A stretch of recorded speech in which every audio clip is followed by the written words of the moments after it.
Well, it's Venus's final day and a visit with the underworld, Red Robe Astrology for October 6th. Indeed, today, Venus is at 28 degrees of Leo.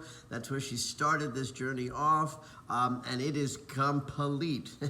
This has been quite a number of months for our emotional bodies, and we're really in such a crazy wrap-up of all of this because we're in eclipse season. Mars is triggering the South Node the other day and squaring Pluto on Sunday, which means we're in the middle of a huge power struggle change dynamic.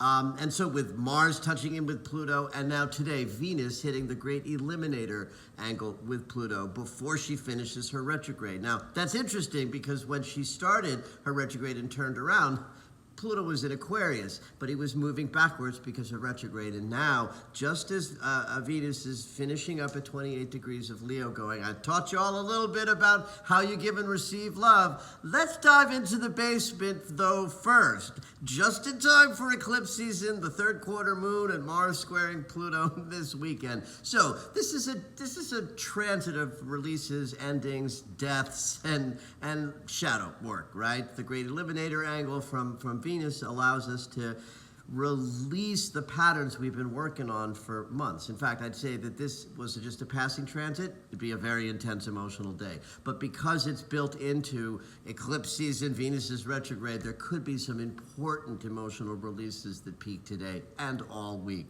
The Cancer moon keeps us in the fields. It is indeed the third quarter moon, which means we're in some testing ground to bring our A game. It also means we're a week away from the new moon that's an eclipse.